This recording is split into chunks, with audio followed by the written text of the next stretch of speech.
Hey guys, so again, the setting is the basement. This is multiple things: the entertainment room, uh, stock room for my fish, spare bed for company when they visit, um, the man cave, if you will. So I wanted to address something because I did have a video about new pond syndrome. Well, the same thing happens with aquariums. Right now, my Octagon one that's over there, the ammonia is high, nitrite is high. I do have little biofilters set up. I'll take and show you those here in a second for each tank. This one's on its third day, I think, and I'm starting to get a little bit of ammonia. Nitrite and nitrate is still very low. So that tells me this is starting to cycle as well. So it doesn't matter if it's a pond, it doesn't matter if it's an aquarium, you're going to have the nitrogen cycle that you have to work through.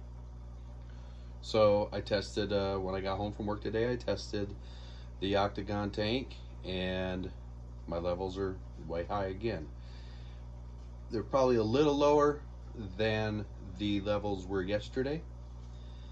So I did about a 20% water change. That's going to bring those levels down. It's taking the contaminants out. You're putting fresh water in. And it's funny because in my late teens, I had a ton of fish tanks. I had, I think, 6 in my house at one time.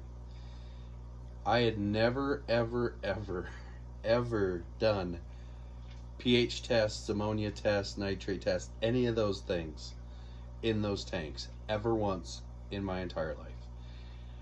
And my fish always did fairly well. I never lost any fish to unknown reasons. They never died for unknown reasons. Typically they got beat to death by another fish. I had a lot of cichlids, Oscars, Dempseys, convicts, all that. Never had an issue. And it's crazy to think that those fish survived without me ever knowing what the parameters of my water were. So here we are now that I've learned the pond life and I brought these fish inside. Here I am going through new tank syndrome. It's the same exact thing as new pond syndrome. My parameters are all over the place. My pH is actually decent, but nitrate, ammonia, and nitrite are all over the place. So I'm doing the exact same thing on a smaller scale. So once they get established, we'll be good, and everything will be great. The fish seem to be doing well. There's no signs of stress. They're active. They're swimming around all throughout the water column. They're feeding good. I don't feed them as much, obviously, because I'm trying to get my biofilter to catch up. So I'm going to go ahead and step away from this video and give you a quick little show of the biofilters I have set up, just to give you an idea of what I'm doing. And I do have more stuff on the way, of course, because you got to keep on improving. So stand by and I'll show you those filters. All right, gang, we're over here at the, I think that's a hexagon. 1, 2, I don't know. It's got 6 sides. Octagon, nope, that's 8. So anyway, it's not square, I'll tell you that. So here we go. I have a regular old typical aquarium filter. What I do like about this filter is it's got an adjustable flow on it, which is really nice. If that was wide open right now, it'd be back flowing pretty bad. Cut my own filter pads. I prefer the big heavy duty industrial pads over those pre-packaged pads. Got a neat little biofalls on it. It's got a little bio pad in it. You can see it's, some of it's starting to build, and it's hard to see, but I do have some ceramic rings down in there. Let me see, I'll take this out. There you go, you can see them there. I do have some ceramic rings in there, okay? And then I have this Tetra in pond filter. So what I did with it is pretty much discarded everything that came with it. The filter pads, all that. It's got a built-in pump right in there. Okay, I took everything out. I put a piece of cut to size filter pad in the bottom of it. I've got a 2-inch aeration stone in there, and then filled it up with ceramic media. So I mean, there's pretty good volume there, considering it's only a 30-gallon aquarium. It's some pretty good volume.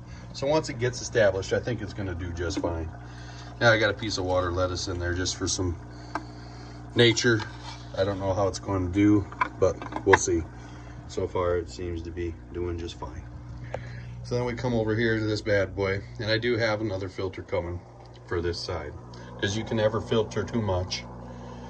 If I bust this open, again, you can see no store-bought filters. Cut my own pads, bags of ceramic media. And yeah, I mean, just gotta wait for it to take. When I get the other filter, it's the BioWheel filter. That one's gonna go in over here. So I'll have twice the filtration. I've got my aeration balls in there. And like I said, I'm just starting to see trace amounts of ammonia in this one. So we're gonna start with that.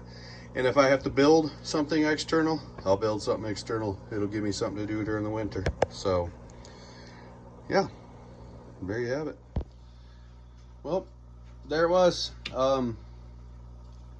There's a lot of products out there that work for the basic fish enthusiast, I guess you could say. But they also work if you have a little bit of ingenuity and know what stuff you don't need, and can make your own little contraptions out of certain things. So if you have, like I said, any ideas on some of these products, let me know. I'll tell you what I got, and put some instructions into a comment on what I did, how I did it. And yeah, just like I said, trying to get the beneficial bacteria established.